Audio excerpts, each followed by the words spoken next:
Ladies and gentlemen of the internet, welcome to yet another episode of The Political Headache with Miss Felgona and Odur Jagero, and finally myself, Kazmal Makore. And today we will be looking into the memorandum of understanding that was signed between the two largest political parties in the country, the United Democratic Alliance and the Orange Democratic Movement. And gentlemen. Are they really the largest? Yeah. Is there a larger one? Are they really the largest? Yeah. I know ODM is large. ODM is the largest in the country. Is the largest in the country. I think so. UDA is the second largest. I would say so, but you see, I'm biased. So for the sake of the conversation, I need to maintain objectivity. I'm not lying. I'm just I can defend it more vehemently. Anyways, so this has been interpreted as yet another handshake with a government that had promised that they would never have another handshake, and there is opinions by various quarters in the country, some who are very elated about it and some who are very displeased about it. Let's go around the table and find opening remarks. Felgona, what do you think about the MOU? I'd like to say Baba is like cabbage. Okay, that's if you don't eat him at the table as vegetables, yes, vegetables, he'll come in as salad or coleslaw. Oh, blood and flesh did not reveal this to you. No, I've been in Oh my God. So, yeah. there's never say never. It's one thing I learned earlier in life. Never say never. In relationships, right. in politics, never say never. I'm one of the people who are elated just because as a Baba follower, supporter, right. fanatic, call me whatever it is you want to call. Yeah. I understand his politics. I understand where he's coming from. I appreciate where he's coming from. And for Baba to give himself for the country again, yes. because he's always doing that again for the sake of peace, for the sake of trying to get one or two things in place. We are not perfect. We might not get everything we want, but I'm sure we can get something if we just stop complaining and then work towards it. I mean, it's only a few years to the next election, so let's do what we can do now. I remember being told, let's accept and move on. Yeah. Let's, put the politics aside and work. Yeah. Let's pray for our leaders. Why can't we do it now? Odur Jagero, what do you think about the MOU? Yeah, it is a very strange one because first Ruto said very categorically that mimi ukiniona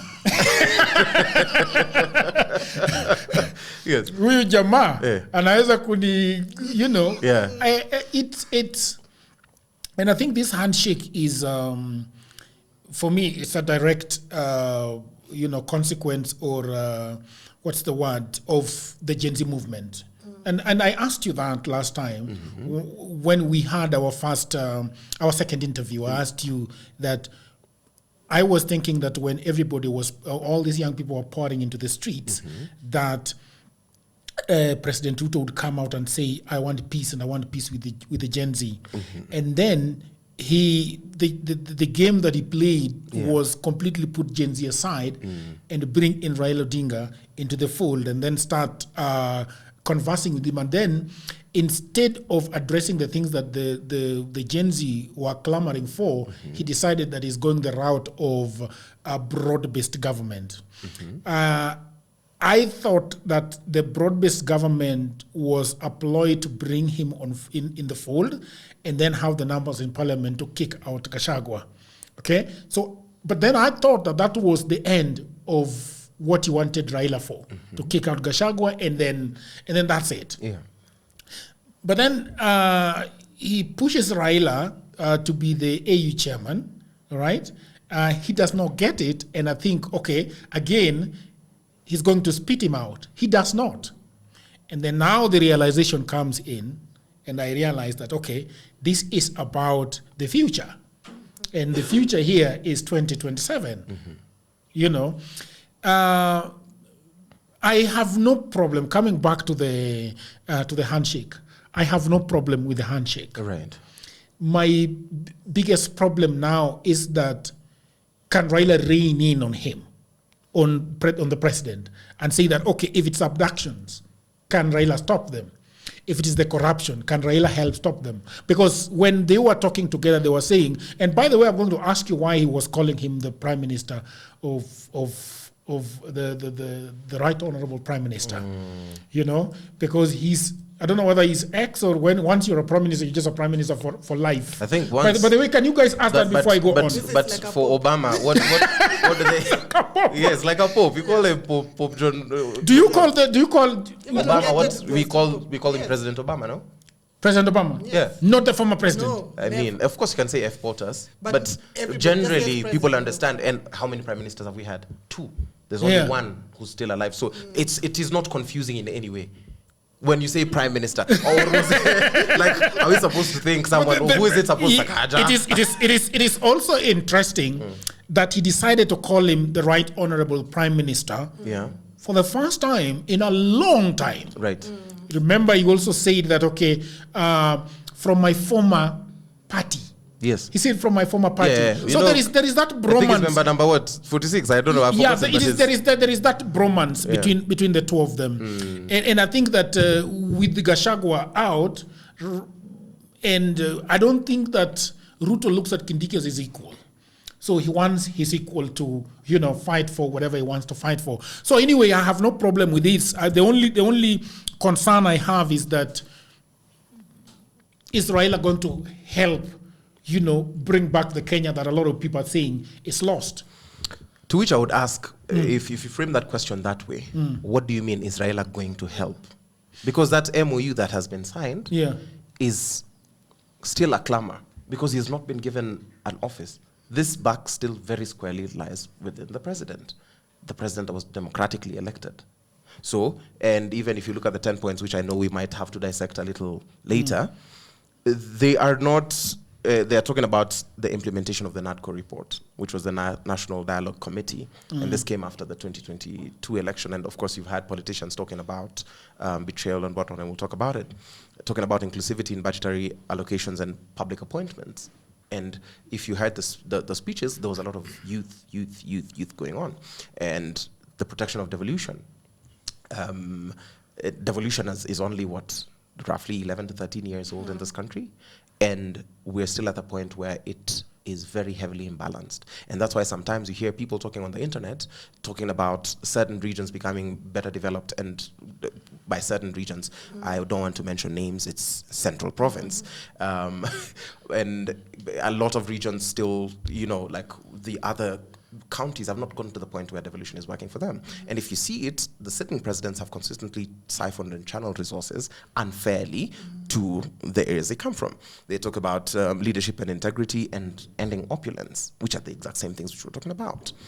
Right to peaceful assembly and compensation of all pending claims for human rights violation victims and excesses of police brutality. Then the audit of national debt and its usage, the fight on corruption, stopping wastage of public resources, and the protection of the sovereignty of people. Stopping abductions, respecting the constitution and the rule of law, and the freedom of the press. These are things which, in my honest opinion, are rather unfair to expect of one person. Because I keep on saying, if you think Raila Odinga is the one who's supposed to sort this out, then you also want to reject him as a leader. You're saying he's nothing. He cannot be both at the same time. So we either have to accept him as a leader, because he's offered himself, 5 times? And we have consistently rejected him at the ballot. Then what is this? Because this is also just a form of activism. Raila Odinga does not come to the table. He does not seek that table. He does not reach out to the time which he's being, I would say, co-opted into the national conversation is when the government of the day that was elected by the people is like, hey, we can no longer handle this. But then the question that somebody will be asking Philgona is this. Is that, okay, those are the 10 pointers that are there, okay? Yeah. Do you want to tell me that Ruto could not do them without Raila being on board? Ideally, he should. And these are the things you should be looking at. I like the way people are always looking at the other small things. Oh, he called him former this, or he called him this. These are the questions you should be asking. Yeah. Why is it that Baba needs to come to the table? Yeah. For these things to be actualized. Yes. And these have always been the things that ODM he has always come to the table. Yes, he has always come to the table and said, this is what we want to do, guys. And people are like, no, we don't want you are a witch doctor, go away. Yeah. So he goes away. Now, whoever you elected cannot do what you want him to do, then now he calls this person you said to go away, but you're still insisting he's the problem. How does he become the problem? He's come to help you. How do I come and help you put off a fire? Suddenly you want to charge me for matchboxes. You must have had a matchbox. The other day we saw you with one. No. You have to decide what it is that you want. Because even now, he's giving of himself. He could have just said, no, I'm sorry. Yeah, and just stared into the sunset. Yes. So you cannot decide that he's riding on Gen Z, because, when you look at it clearly, he has embraced Gen Z. You didn't have... Yes, he has embraced Gen Z. I totally agree. He has embraced somebody on the table. Am I not a Gen Z? You're a Gen Z. He has embraced Gen Z. Papa's embraced Gen Z. But you want him to start sprouting wings so that you can believe he's coming to help us or what? Because the other party, where's the Gen Z on the other party? The Gen Z of which party? On the other side. The other side that is calling itself the loyal opposition. Yes. Which Gen Z have they co-opted? Where is the Gen Z? The loyal opposition. The people. You see, there's I could say. Why don't you just name names? What are you afraid of? I'm about to. You know, I'm not. I will not be afraid to mention names. But I want to get married. So there are people like Akina Kalonzo, your Karuas, your Eugene Wamalwas, your Nyonkas, your Gashagwas, your Methu, your Matiangis, those people. They keep on shouting Gen Z, Gen Z, Gen Z. What Gen Zs are there in their teams? In any of the political formations? Have you seen one? Morara. Okay. First of all, Morara is 29. He's not in the bracket. He's not in the bracket. And I'm being entitled because I'm an actual Gen Z. But if you think about it, they do not treat him as an equal. No. When you see him on the table, I remember there's a time I was coming from, we had just done Busia. That week I was with Jacom. That's actually 2 weeks ago. And we had gone to Kisumu, we did Migori, we did Homa Bay, then came back to Kisumu, and then the next day we did this mega rally in Busia for the 20th celebrations of ODM. On Saturday, I get numerous calls and those kinds of things, and Morara, I think, was trying to reach me, and then at the end of the day, I see a photo of him meeting Gachagua. And I'm like, okay, this is not a meeting that most definitely I would not have partaken of, because, again, I think Gachagua truly is a problem, and I do not want the leadership of this country anywhere close to that guy. But I kept on saying, you were crying. I remember the first time I was seen in a photo with Ruto and Sudi, like he wrote out an entire epistle and saying, oh, Caswell, dear Caswell, you have betrayed us again. Are these not the people who are dying, killing us? Yes. And I was like, okay, I will not return the favor, but this man was deputy president. He sat in the security committee when we were being butchered, and he said he didn't say a thing. And now you want to tell me that he's going to help us solve corruption? He's going to help us end police brutality? What happened in between? Yes, but then I'm like, this is the thing which I kept on saying. However, if you look at the way those people are interfacing, even the way they are referencing him on social media, when they're posting even at the launch, they're like, we were here with the party leader of Wiper, we were here with the party leader of DAPK, we were here with the former People's Deputy President, Rigathi Gachagua, and Morara Kebaso. While he says he has a party, of course, now I understand the ORPP does not have, has not given any clearance yet, and it's just a name that's been reserved. But that is not, there's no true co-opting there. Those people, because our Gen Z doesn't have a party. Yes, those people. Do you think they should have a party? Our Gen Z no, that's the thing. Do you think our Gen Z should have a party? I don't know whether that will because solve if you the are issue. going to say that you want to properly influence the general election that is coming, in about two years, and you want to get to all these mzes to be the one, you want to plug onto these wazis, as you call them, then do you think that they're going to have the change that they want? I think they should, first of all, register to vote. I really think Gen Zs are not even registered to vote. I don't know, you can correct me, I like being corrected, but a lot of the people who are online, and it's not just Gen Zs, I'm a Gen X, and a lot of Gen Xers also are not registered to vote. They have very good opinions, but they don't vote. So it's not even a matter of having a party, because somebody might come up with, they come up with them every day. There's so many parties. Yes. We do not have a shortage of parties in the country. Parties are many. So I'm even wondering why he would register another one, just join something and move on with them. Go on with whatever it is that has to happen. But we are very good at complaining, not at getting solutions. And most of these solutions cannot happen overnight. Just even look at Baba's journey. in politics. Whatever he started fighting for. Imagine if he wanted those changes then, he would have given up at that time. How long has it taken? But he has not even reached. And he's still. We're still waiting to go to Canaan. And he's still going, yeah. Kanani imekwama. Wapi? Ndio hii naona ni kama tumeingia. Tumefika hata kama tumechoka. Kama tumechoka. Kanani ya Ruto tunaingia. Kanani ya Ruto. Yeah. But let me ask you about the can we discuss Nadco? Okay. Do you think because it is the first one on the agenda, Cindy? I think it was the last one. It could be the first one actually. But for me, the one that carries a lot of weight, because if I am not wrong, it is the key proposals on Nadco report is the office of the leader of the official opposition. Uh-huh. All right? And the other big one is office of the prime minister, correct? And then the electoral reforms. Yes. Right now, we do not have IEBC, right?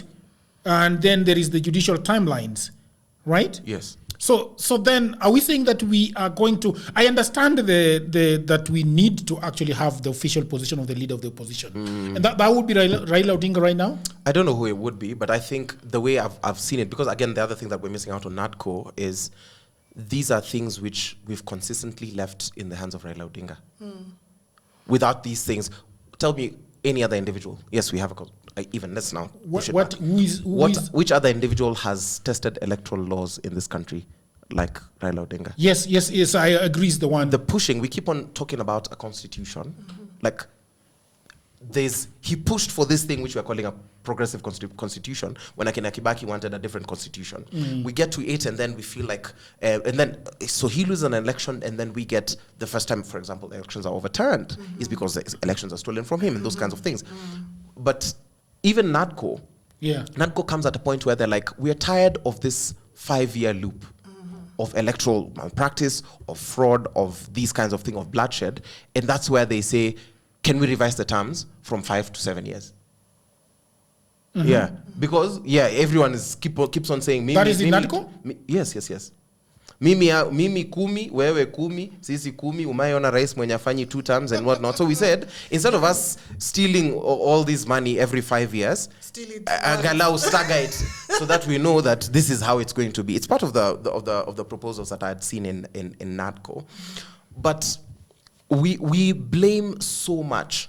So we keep on talking about a constitution that we're not interested in upholding, because all of us want to pay to get passports expedited. We want to pay so that we don't go to that cell. We want to But it's our culture. It's our culture as a people that we uphold that corruption. We call it whatever, but then when we see it up there, suddenly, it's happening. It's just zoomed. It's just up to scale. And when it gets to us talking about this, for example, the Nadco report, and the thing which makes this MOU rather interesting, the parties did not do a merger, as most people had hoped it would be. They go into this thing making it very clear that this is a memorandum of understanding. This does not in any way behold us or behoove us to you guys. In 2027, we retain our separate identities. It's not like, for example, UDA and Mudavadi's party. Yeah. That's what people were hoping would happen, that ODM and UDA would form this big, majestic party. Kenya Kwanza. Yes, ODM sits down and says, we retain our but then let me ask you, I'm going to ask you and Philgona whether how much the MOU is binding to both parties. But before I ask you that, so we're going to be having if this is properly implemented to the T, then we are going to be having the leader of the official opposition party and 2 deputies, correct? So in your estimation, that one appeases the people that lose elections. I think it does something that it curbs the vengeance that we see after elections, because what happens is people are put in committees and all these things to spite the other team and to just teach them a lesson. It just bridges that divide, because then if you look, for example, at Azimio that ended up being the majority as the High Court pronounced itself, you get them excluded for, let's say, all of 2 years or something. If that becomes your opposition and you're treating them badly, nothing will ever pass in Parliament. Yeah. God forbid now, like if now we were to go by the High Court's proclamation, the opposition is the majority in Parliament. Yeah. So you might have the executive, but yeah, you do not. Do you think it's moving us towards the Western type where you have the Democrats and the whatever. The Republicans, So yeah. so now, for us, it always, you're in government, we are opposing. Yes. We don't want anything that you have to do, whether it's for the people or whatever. We don't it is. care. We don't care. We did not vote for you. Yes, we're just here to fight. Yes. And everybody feels some kind of way if my party was not, didn't get into leadership. So now we're just against the government. Whereas we could just say that, okay, you people got the president. Yes. We have The this House. opposition, but we also have a responsibility. We have, we must get certain things done. Our work is not to come here and shut everything down. Right. Our work is not here to come and revenge. Yeah, because you people didn't vote for us, now nothing will ever pass. Yeah. That type of thing. So I'm thinking it'll sober up the whole Winner process. takes it all Yes. mentality that has Exactly. been the predominant narrative in our... But the winner takes it all. The president will still have to choose whoever he wants to be a PS or whatever. But they're vetted. The opposition has no say unless you have the numbers. Then the opposition has the numbers, and that's why we're seeing it helps that. But I feel like it greatly alleviates the whole strong arm that would be there in our current political dispensation. Okay. That now we recognize this, because as it is, there is no, and that's why, for example, ODM is just like, okay, if you guys want, then be the opposition. There's no constitutional office called the opposition. We only have a majority. We just have a majority and a minority in the And a House. minority. We keep on assuming that the minority is the opposition. Yeah. Yes. Who tells you it's the opposition? It has no basis in law. Yeah. And how about the position of the prime minister? Because they're saying that they are going to fully implement it. Does it mean that we're going to have a prime minister then? Does it mean that all these demands are going to be met, knowing what we know about the country? No, don't deflect. I'm not deflecting, I'm just asking. Because we are speaking of it with such certainty. While, Yes. remember this also... They say that the memorandum of understanding is they are going to implement in entirety. Yes. Entirety, Nadco report. And one of them is actually the creation of the prime minister position. Yes. So, do you think that we are going to create it? And if we are, okay, let's assume that we are going to create it. How do you start creating it? Of course, it has to go through a referendum process. It has to A go referendum? Through, because you have to. It's a constitutional change. We cannot you cannot just come out of anywhere and just say, now you go and sit at Harambee House. You are now the prime minister. Can I ask you something, Filgona? Do you think that Raila would be keen on being a prime minister at the moment? I hope not. Do you want him to be a prime minister? No, I don't. I don't think he is It's keen. not worth it. I don't even think it is worth it. I think he holds more power where he's seated than shackling him up into that office. Yeah. I think he's not. This would just be one of the politicians around him. I think where Jacoma has gotten to, he does not need the office of the prime minister. How about if we give it to somebody else? That's what I'm saying. This sounds like it would be lobbied, and I'd be very keen to see the people who are lobbying for those things, because Jacoma has already been very clear about the things he wants to be done. He wants an end to abduction. He wants an end to police brutality. He wants an end to corruption, and he talks about those things. If he wants something, he does not mince his words.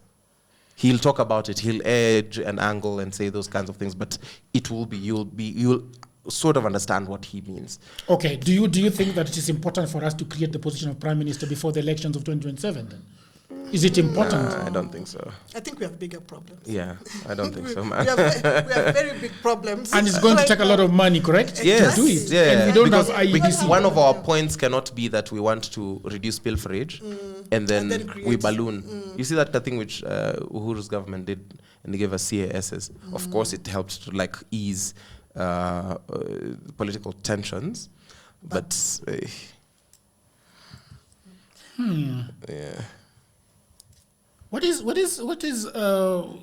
your thoughts about the memorandum of understanding, Mr. Knowing that you are right now, in A member of you've been very slippery around it. You don't want to say exactly what I you think. I about agree with the thing. I totally agree with it. I don't know why people would think that this is not a thing I would shy away from. This is a thing I totally agree with. What were we on the streets for? if the clear issues, I'm not talking about like the things that CG came up and then it suddenly became Ruto must go. Accountability, good governance. It was accountability, good governance, the fight on corruption, unemployment, and then now most recently as the cost of living, and then the health, and those things came up. If I look at this document, Baba is just saying the exact same things, and I'm like, just the same way. And I keep on saying, we have to be entirely honest. If you want to tell me that you can team up with Gachagua because he's saying the things that we once said, I can full well team up with Baba if he's saying the things that we once said. Exactly. If I would have a very huge problem because here, the only thing you can talk about that we can say, okay, maybe here we can have a bit of a debate is around Nadco. And it's not the whole of Nadco, it's just the creation of new offices past the half-term mark. But this 10-point pact, this 10-point agenda is exactly what we were saying. Inclusivity in all spaces of public life is exactly what we've been saying. That stop doing this thing of making tribal appointments, stop doing the thing of appointing, like we want the women, the youth, the people who are differently abled in all these spaces. We want you people to protect and strengthen devolution. There's a thing which we think is tribalism, but it is a structural imbalance. That you, coming from a certain point of Kenya, for example, if you come from Central, you do not understand what it's like to be in Siaya, what it's like to be Sijui, what it's like to be in Ukoivo, Northeastern or Turkana. Because consistently, the budgetary allocation committees have always siphoned and channeled the funds in a greater chunk. You find there's a constituency that has received more for roads than a county. If you think about, for example, Kikuyu, if you think about Ile Nini ya Kinandindi, like, we just have to be honest about these kinds of things. So when you talk about this, you find capitations and the way the monies are released and disbursed is not fair. That's why here you see we want the devolution to be protected and strengthened. But somebody was telling me, a clerk of a National Assembly was telling me the other day that the way this money and these resources are distributed is there is a calculation of how they do it. So they go against it when they are in power. Is that what you're saying? Who goes against what when they're in power? Because, for example, why would they decide that Kikuyu as a constituency is getting more than, let's say, a whole county? Because he's a majority leader. So the MP for Kikuyu is a majority leader in parliament right now. Okay. The chairperson of the budgetary committee, if you look at his constituency, it gets significantly more. It's just that thing for connections that people have. And we are saying, no, now we want all of you to strengthen devolution. You're seeing MPs the other day saying that they want the roads levy not to be needed by the county's Irudi national government. So right now, if somebody from Wajir were to be the chair of that committee, what prevents him from getting more to Wajir instead of taking some to That's Siaya? the thing which we are saying. We hope that that does not happen. But if it does, and that's the you thing. want to say, God forbid, Wajir develops? If it does not happen, Yeah. how does MU inaingilia wapi? MOU inaingilia hapa kuhakikisha that Yeah. we are saying this should stop. Can it be done in a better way? Yes, that's MOU is actually MOU is asking this question. Yeah. MOU is saying consistently, I know I could put one person from here and then their county will whatever. But now Yeah. MOU is saying, stop this. Let's find out ways where we can ensure that regardless of who is in office, we can have fair allocation of resources. There are better ways to allocate those resources. We decide, okay, Wajir is underdeveloped. It doesn't matter how big it is or how small it is. They are not on par with the rest of the country. So what do we do? Then you adjust as possible. Not because Jagoro is there, we are getting. Yes. Okay. You know, that's how it's always time been. to eat. That's how it always been. Because then when does it become Wajir's time? Yes. When will it ever become Kuria's, Isebania's time to eat? Yes. Another big issue that they're talking about is corruption. Philgona, do you believe that this government is corrupt as we speak now? I believe we are all corrupt. We are all corrupt. You are deflecting. No, I'm not deflecting. I'm just saying. Let me even deflect it further. It is a government of the people, for the people, by the people. Oh my God! Because we get the leaders that we deserve. Let's not even talk about deserve. The Wait, ones bro. we choose. Yes, because we deserve Choose is them. even worse than deserve. We get the ones we choose. Yes.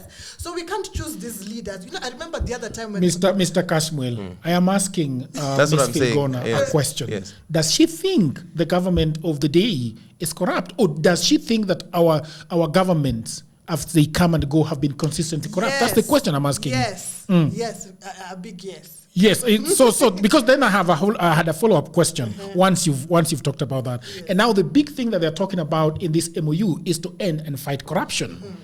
And it's going to be a hard one because our country lives off corruption. We run on corruption. So it's going to be a very bitter pill to swallow. We will suffer horribly. But it has to happen if we want something else. Otherwise, then we continue as is and nobody complains. We had the chance to end corruption. We had the chance to do this in 2002. Yeah. You guys, you fucked it up. Who? You guys. Who You is- guys who were is- younger. who is- You, Jagero, you and Felgona. No, I'm not voting for Baba. Okay, so no, not voting for Baba. Yeah. You remember there's a time when citizens would do citizen arrests. Citizen arrest. Yes. You remember after Nyumba Kibaki kumi. takes power? No. After Kibaki took power, a police, I would see videos, even they would feature in music videos, when a police was shikwa taking a bribe, and it is the citizens who shika that police and took him to the station. No, but it wasn't a thing. It was a point of frustration. That's why we're saying, and that's what we're saying. But we still have them. At that particular point, we should have said, just the way, for example, there's countries which have significantly figured out corruption and created tighter laws around this, and you're hanged, and you're these kinds of things, and there's examples that have been said. At the time, then you hit us with what, Goldberg, or you hit us with Europe on these scandals that bedevil that government. You know, we want to sit pretty and talk about Kibaki as though he was the best No, he president, wasn't. but we understand that he was a horrible president. Oh, come on. Yeah, no, he was, man. Because how comes, and this is a question I would have, how comes Kibaki is a good president but Raila Odinga is a bad leader? If we will credit him with success, we must credit Raila Odinga as well with those successes. When Raila Odinga was bomoing houses here, and people were saying that he's a tribal person because he does not he wants the Kikuyus to be poor, Yes. and now you roads, enjoy the so bypass. Hiyo more than anybody else. ingine ni siasa. And Yes. they are shouting. and Yes. they're Hiyo ingine ni siasa. crossroads. Hiyo Yes. bypass. Yes, Oh, bypass. it's All the amazing. bypasses. Oh, it's Yes, all amazing. of them, yes. Oh. That is Rao. Yes. That is Raila Amolo Odinga. Where did he get the money to build it? This is what I'm telling you. Okay, This okay. is Raila Odinga in government. You bypass When this. he was prime minister. When he was, yes. Okay. He drew the roads, and even when you think when he's Minister for Energy, whenever he touches a ministry, it does quite well. He has consistently been very keen on corruption. Kweli Urongo, he's fired people. I can't mention all of them, but like He fired them. I told Kibaki to fire them.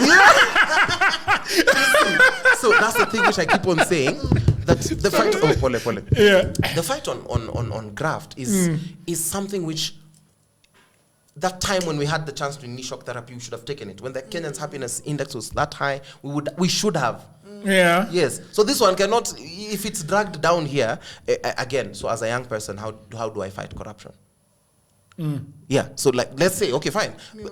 That's why we sit and we say the buck stops with the president. But then you find that he enters into a system that corruption is so enmeshed that, so how do you detangle this without losing the government? I still think there's a way that each one of us can fight corruption. It's only that we don't fight corruption because it benefits us. We are a people of convenience. If Yes. I'm caught right now by the police, I was talking on my phone, traffic police says, okay, unajua hii ni Makosa kubwa sana. I'll give him 700 because I don't want to go all the way to 5,000 to pay 5,000 at the station and waste a day in court. And also, I didn't have to be speaking on phone. I know it's wrong, Right. but because I have this entitlement and I don't know what najua watu whoever. They said that where. they said the police in Nairobi is collecting 2.5 billion in a month. Yeah. And they have targets. Good for them. I hear they have targets. Yeah. So, because you have to take it all the way Yes. up there. But everything starts with us. I know we like saying government, but who is government? Who is Republic of Kenya? It's us. If we could get angry, They are saying that the little corruption that they are involved in is not as big as the 100 billion that she and Shah have cutted away. No, how much did you say the police collect? 2.5 billion. It comes from who? It Yes. is my little, your little. It's from where? Yeah. Haba na haba. Yes, haba na haba Yeah. kujaza kibaba. So Teamwork. It's teamwork. So we're all in this together. If we can all just decide, to stop looking for that person's spec and start off by removing ours. And as I said, it's not going to be easy because we have grown up wanting convenience. We have grown up wanting to be on top of somebody else. That's how we are. We are bullies. Naturally, yeah. So when I go somewhere, I want to break the law and I want to... So that I show this person that I'm slightly better. Do you think, Felgona, that suddenly Ruto has realized that I want to be good to my country? I want to steer it in the right direction? Are we playing politics? I'm sure, I don't think there's anybody who wants to leave a bad legacy, no matter how wicked you might be or people think you are. Mm-hmm. You would like somebody to say something good about you. So maybe he has gotten to that point, or maybe he has always been at that point, just didn't know how to get, to get it out clearly and say, because when you think about it, and it's not even excusing or it's not a reason, when you've been given that baby, you have this baby, maybe it's overweight, whatever. There are some things you must do so that this baby becomes slimmer and whatever it is. And they will not be nice, they will not be kind. And sometimes you might be tired, you forget it in the house or in the car. I mean, he's just a person. Yeah. That's what I want to say. I'm not excusing anything he's done. I'm not whatever. But I'm just saying he could want to do. Do you think that he's got a lot to do? He has a lot to do. Too much to do, but I think also we should also take some ownership in where we are. He didn't get there by himself. And that's one thing we constantly need to keep reminding ourselves, that these leaders we had didn't just walk in there. They were there because of us. Before I let this gentleman answer, I was very, when Ruto was doing his campaigns, with Oda and the rest of them, I have always looked at Ruto as a very disciplined person. Somebody that when he sets his eyes on something, he's going to get it. And even the way he ran his campaign, the way he's been, from where he has come from, all the way to where he is, it's a big deal, actually. He has really done well for himself, I would say, And for me, my discontent and concern and disappointment with Ruto was that in other areas of life he has really done well. But when he took over the government, things suddenly went really wrong really fast. And I was thinking that it was not drawing from the things he does, like the businesses he runs, whatever he runs, the way he ran his campaign. I was thinking that he was somebody that was going to take hold of this country and lead it and move with it to the direction that he wanted to do. And I was so shocked at how things... So, before I let Kasmuel answer this political question, I want to say that I really think that this is very political. He wants to is making his mathematics for 2027, which is okay. But then so now Kasmuel. Do you think all these things started with Ruto? No. Which ones? These things which you're saying, the country is being plunged into disarray, and the high cost. No, I'm just saying that he had we were almost grinding to a halt. Now imagine, because this is the thing which I'm saying. He has dared to dream. Yeah. He has dared to touch universal healthcare, which nobody in the history of this country has done this thing for, like Nini universal healthcare. We can disagree, but he has tackled it head on. His predecessor could not. His predecessor was in power for 10 years. What did he do for education? You see, so this is the thing which I'm saying. He's done the thing for e-citizen. Again, we don't speak enough about some of the wins for this government, and I think it is fair. Because it is easy, we know the bad things that are happening. You started talking about the wins of this government so recently, and but it's not even his place to do that. You see, that those are some of the things that he should be doing. This government should have an office or whoever. That I want this so that we can also be able to see the magnitude of the bad. Okay. Because if we say corruption, we can just say blanket, all of us are corrupt. Then who do we blame that for? We should be able to say, then you see, compared to this other government, there's pilferage here, and that's why people are unhappy. They're like, compared to other governments, our borrowing has become steeper and those kinds of things. Yeah. But you see, in his predecessor, just the way people are saying Ruto must go now. I was just telling Felgona off air. You remember there's a time people would change their Facebook avatars the way they do with survivors, mental health, breast cancer day, International Women's Day. I am for completing the journey with Uhuru. There was a time that was the thing. there was a segment of the country that was saying, he must go. Then the counter movement was, I am for completing the journey with Uhuru. Yes. Those people were not being called traitors. Those people were not being castigated. Those people, in fact, it was cool. Yes. Yes, they were bold. They were the dreamers. They were who dared to go against the grain and stand for what was right. You see, yes, and I think those are the Gen-Zs before you. Those were the Gen-Zs before this Gen Z. So I think that there are things that he's gotten right, but there's a significant number of things which could be done better. Most definitely. Yeah. That if it's systems, if you're going to change health systems, let's not think about let's think about the welfare of the people. Because if you think about their wins, they're saying this much used to be lost in corruption, now it's not. But then it's debatable that it's going to one consortium and those kinds of things. And if people are going to talk about the corruption that used to happen in eCitizen, until very recently when people were learning about the thing for it, the claim that it's going to a private bank, eCitizen sort of just cut out all those sangueñas, those middlemen that used to, used to walk around the corridors, Yorosha you money, now you can just do that for yourself. Yeah. So there's this fight against corruption, yes, must be led by government, must start from the very top, and then the citizens also show an interest in wanting it to end, because we cannot just say, if it were about constitutionalism, if it were about the constitution, if the constitution was it is such a beautiful document, but if it was so powerful, then it would have taken its full effect. But now we find this politics enmeshed everywhere, that it's almost as though the constitution needs defenders. It needs people who will drive its implementation, its integrity. And that's why you even see part of that thing is that they just lifted an entire chapter 6 of the constitution in agenda 5, uphold integrity in leadership. Leadership and integrity is the name of chapter 6 of our constitution. Yeah.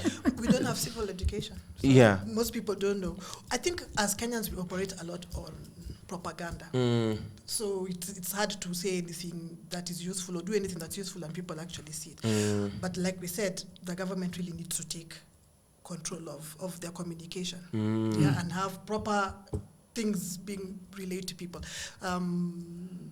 President Moi was very good with civil education. And President Moi? No, I think so too. I agree. President Moi. I agree. For the things that he wanted civil to do. education for him. It started in school. Yeah, you sang the loyalty pledge. Yes. I pledge my loyalty to the president of the nation of Kenya. Do that. By the time you're in class 1, you're saying the loyalty pledge, you're singing the national anthem in English and Swahili, and saying the Lord's Prayer. And Kanu, yes. And Nyayo. Yes. You understood the Nyayo and philosophy. Where uliona you happy? Like that's how I'm like, it's so effective that I know it. Yes. Like I know the entire loyalty pledge. Yote saizi. My readiness and duty to defend the flag of our republic, my devotion to the words of our national anthem, my life strength to the task of the nation building. Yes. In the living spirit and body in the national motto, Harambe, Nyayo, yes. In the Nyayo philosophy of peace, love and unity. You ulisoma kodiem. You need loyalty pledge. That's very interesting. Can we end the podcast on that note? Yes, for sure. I am so shocked. So man, yeah. We are watoto wa Nyayo. I'm telling you, we were very serious. But I think you're just bright. I mean, who remembers all those things? I don't remember anything. Or maybe they were teaching them in schools in town. And I think even that's why sometimes a lot of these deaths went like they were not as bad to the public's conscience. Because even in the songs that children used to sing, kwe kwe kwe kwe kwe kwe shamba zitolewe shambani mwanyayo, what was kwe kwe? Kwe kwe were the people who were dissenting. Yeah, so you as a child, if you hear ati kwe kwe ametolewa, unaambia huyu ni kwe kwe, huyu ametolewa na kwe kwe squad. Kwe kwe was because kwe kwe ni weeds. Anyways, let us know what you think about this fact in the comments below. Let us know what you feel we've missed out on. It's been lovely having Miss Felgona and the amazing Otomo Jagero. And my name is Caswell. See you in the next one. Okay, that was really fun.